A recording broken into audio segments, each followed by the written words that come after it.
In this video, I'm going to show you how to highlight text in Photopea. Start by opening your Photopea project and typing the text you want to highlight. Select the Type tool from the left-hand toolbar, click anywhere on your canvas, and enter your text. Once your text is typed, you can move it to your desired location. Photopea does not have a built-in text highlight feature like Microsoft Word, but you can achieve a similar effect using a shape layer. First, create a new layer by clicking the New Layer icon at the bottom right of your screen. Drag this new layer below your text layer so that it sits behind your text. Next, select the Shape tool from the left-hand toolbar. If a different shape is active, such as a circle or line, right-click it and choose the rectangle option from the menu.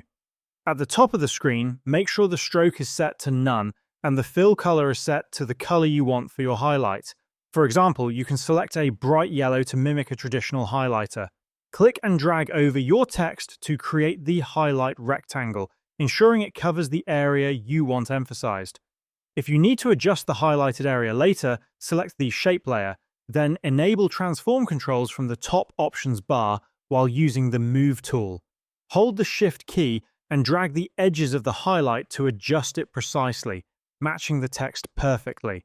This method ensures your text appears highlighted without affecting the text itself, and this is how you can highlight text in Photopea.